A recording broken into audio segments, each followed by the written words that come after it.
Assalamualaikum warahmatullahi wabarakatuh. Perkenalkan, kami dari kelompok 8 mata kuliah Arsitektur Enterprise dengan dosen Bapak Bobi Suryo Prakoso. Kali ini kami akan mempresentasikan hasil analisis dan perancangan enterprise arsitektur dengan studi kasus Padu Klinik Sehat Mandiri. Sebelum itu, kami akan memperkenalkan anggota kelompok kami dengan saya sendiri, Fauzan Nur Ramadan, dengan NIM 241051171. Yang kedua ada Fatan, baik ketua sekaligus konsultan arsitektur, Vision Fauzan sebagai analisis pebisnis, terus juga Avan sebagai perancang sistem informasi, dan Farel sebagai perancang teknologi sekaligus dokumentator selam. Klinik Sehat Mandiri ini klinik pertama yang melayani kesehatan dasar masyarakat, sekitar mulai dari pendaftaran, pemeriksaan umum, konsultasi, penyediaan obat di farmasi, sampai pembayaran di kasir. Operasionalnya Senin sampai Sabtu jam 8 pagi sampai 8 malam dengan kunjungan harian lumayan padat, yaitu 80 sampai 120 pasien. Klinik ini punya beberapa unit kerja inti, yaitu ada pendaftaran pemeriksaan dokter, ada farmasi kasir, administrasi, dan manajemen. Masalahnya, sebagian besar proses di unit-unit ini masih manual dan belum saling terhubung. Data pasien, riwayat pemeriksaan, stok obat, sampai laporan manajemen masih dipegang lewat kertas dan spreadsheet yang terpisah-pisah. Jadi alur kerja antar unit belum maksimal. Dari pengamatan kami terhadap alur kerja yang berjalan sekarang, ada beberapa kendala utama di tiap area. Di data pasien, petugas pendaftaran harus cari data lama lewat buku atau spreadsheet. Jadi waktu layanan lama dan antrian numpuk.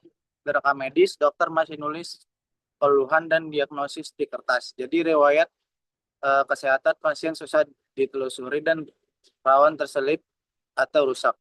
Di sisi antrean, pasien ambil nomor urut manual dan sering menumpuk tanpa kepastian giliran, apalagi dengan volume kunjung yang tinggi. Di farmasi, petugas harus cek obat serta fisik di rak. Jadi layanan lama dan rawan selisih stok di kasir, hitung biaya jasa, dan obat masih manual. Jadi risiko salah tagih makin besar. Dan di laporan manajemen, admin klinik harus rekap kertas, daftar resep, sama nota kasir tiap akhir hari yang bikin kerjaan admin berat dan manajemen jadi telat ambil keputusan karena laporannya nggak real time. Jadi intinya, akar masalahnya adalah semua unit kerja terpisah tanpa sistem penghubung. Jadi staf terus-terusan mindahin berkas fisik atau koordinasi lisan antar ruangan. Jadi, untuk menjawab dari permasalahan utama tersebut, kami merancang sistem informasi terpadu atau SIPADU yang menggantikan ekosistem kertas dan spreadsheet yang terpisah dengan satu basis data terpusat. Nah, ada 3 prinsip solusi yang jadi fondasi rancangan ini. Yang pertama itu adalah sentralisasi data, di mana semua data operasional disimpan di satu tempat untuk tidak terjadi adanya duplikasi atau data yang tidak sinkron antar unitnya. Yang kedua, otomatisasi alur kerja, di mana pengiriman resep data dari dokter ke farmasi dan hitung biaya otomatisnya ada di kasir. Ketiga, transparansi informasi, di mana update data terjadi secara real time, jadi stok obat dan kinerja klinik bisa dipantau lebih akurat. Nah, lanjut ke pemetaan stakeholder. Jadi stakeholder yang terlibat ini kita bagi menjadi 2 kelompok. Yang pertama itu ada stakeholder langsung, yaitu di mana petugas pendaftaran, dokter, apoteker, kasir, dan admin klinik. Dan selanjutnya ada stakeholder tidak langsung, yaitu ada manajemen klinik dan pasien. Nah, dengan SIPADU ini, kami berharap efisiensi operasional meningkat, kesalahan pencatatan manual berkurang, waktu tunggu pasien lebih singkat, dan manajemen bisa ambil keputusan lebih mudah berdasarkan laporan yang lebih akurat. Nah, untuk bisnis arsitektur, di lapisan bisnis arsitektur ini kami petakan menjadi 7 aktor bisnis, yaitu pasien sebagai penerima tamu, petugas pendaftaran sebagai pengelola registrasi dan antrian, dokter sebagai pemeriksa dan pemberi resep, kemudian petugas farmasi sebagai pengelola inventaris, kasir sebagai pengelola pembayaran, admin klinik sebagai pengelola data dan rekap, serta kepala klinik sebagai pengambil keputusan. Nah, kami membandingkan proses berjalan atau as is dengan proses usulan atau to be.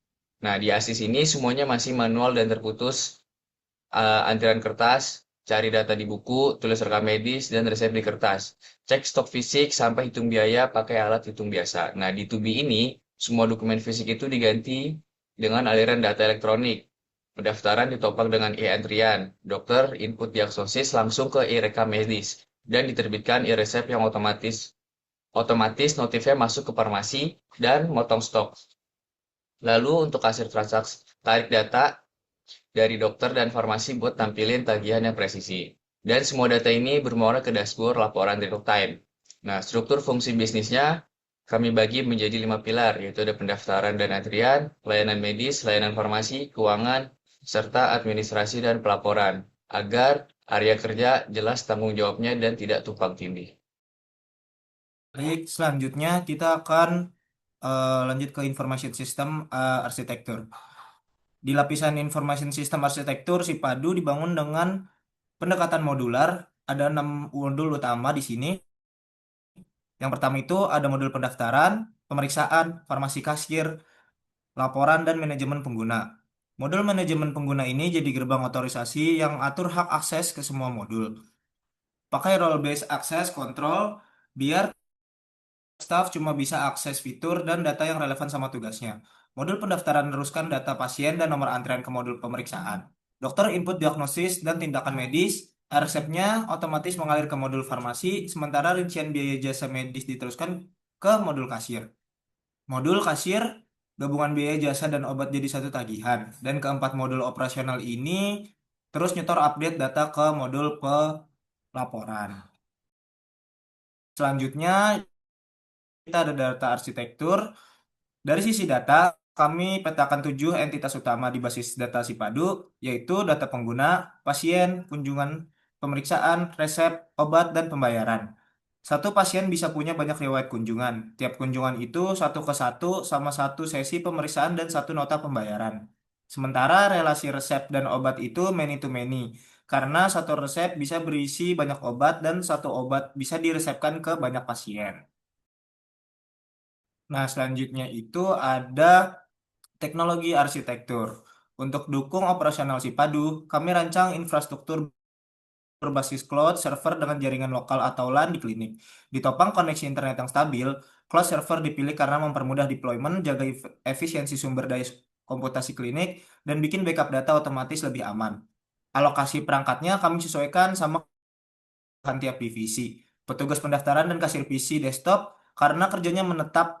Dokter dan farmasi pakai laptop atau PC all-in-one biar lebih leluasa pas input diagnosis atau cek stok. Sementara manajemen pakai laptop atau tablet biar fleksibel pantau dashboardnya. Sistem ini juga wajib pakai RBAC biar tiap user cuma akses data relevan sama tugasnya.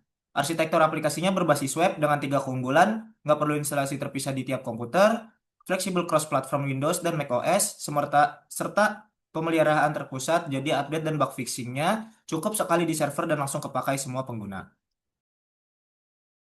Oke, selanjutnya ada rekomendasi solusi dan matriks. Seluruh proses bisnis, modul, dan data pada Sipadu kami petakan dalam matriks integrasi untuk menunjukkan hubungan antar komponen sistem. Setiap kendala yang ditemukan langsung dijawab melalui modul terkait. Pencarian data pasien yang lambat diatasi dengan database terpusat, antrian manual diselesaikan modul pendaftaran dan e-antrean, rekam medis fisik diganti e-rekam medis dan e-resep, layanan farmasi dipercepat dengan otomatisasi stok obat, kesalahan pembayaran diatasi modul kasir otomatis, dan rekap data manual digantikan dashboard laporan real time. Slide berikutnya ada roadmap implementasi. Biar transisinya lancar tanpa ganggu pelayanan klinik, implementasi modul ini nggak dilakukan serentak, tapi berdasarkan prioritas kebutuhan dasar.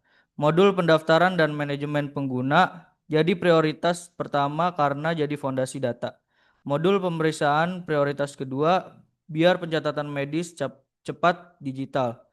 Modul farmasi dibangun setelah biar e-resep bisa langsung ditangkap buat kelola stok. Modul kasir menyusul karena kalkulasinya tergantung dari 2 modul sebelumnya. dan modul laporan jadi penutup karena fungsinya rekap hasil semua modul. Total estimasinya sekitar 10 bulan. Dibagi 5, fase 1 di bulan 1 sampai 2 untuk pendaftaran dan manajemen pengguna. Fase 2 bulan 3 sampai 4 untuk pemeriksaan. Fase 3 bulan 5 sampai 6 untuk farmasi. Fase 4 bulan 7 sampai 8 untuk kasir, dan fase 5 bulan 9 sampai 10 untuk laporan sebagai dashboard manajerial penutup siklus. Selanjutnya ada manajemen risiko. Kami juga siapkan mitigasi buat beberapa risiko utama. Untuk risiko downtime atau server lokal rusak, kami pakai arsitektur cloud server dengan backup otomatis di lokasi terpisah. Untuk risiko resistensi atau kesalahan staf pada masa transisi, kami wajibkan masa UAT dan pelatihan komprehensif sebelum go live resmi. Dan untuk risiko pelanggaran kerahasiaan data medis, kami terapkan RBAC yang ketat serta enskripsi database menyeluruh. Selanjutnya ada strategi transisi dan ekspansi. Selain mitigasi risiko, kami juga siapkan strategi jangka panjang. Pertama, pelatihan dan evaluasi berkala. Evaluasi manajemen dilakukan tiap 3 bulan biar fitur bisa terus disesuaikan sama dinamika klinik. Kedua, protokol keamanan dan kepatuhan regulasi dengan pencatatan log aktivitas buat kebutuhan audit dan kepatuhan terhadap regulasi kerahasiaan rekam medis. Ketiga, skalabilitas masa depan. Arsitekturnya sudah dirancang biar siap kalau nanti mau ditambah fitur, pendaftaran dan antrean online berbasis mobile apps buat pasien.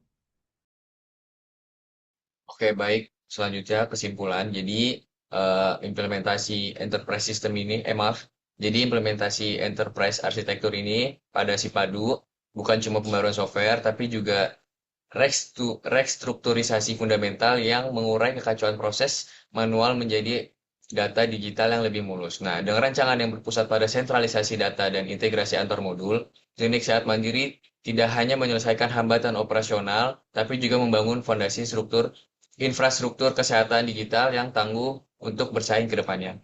Baik, cukup sekian presentasi dari kelompok kami. Kurang lebihnya mohon maaf. Wassalamualaikum warahmatullahi wabarakatuh.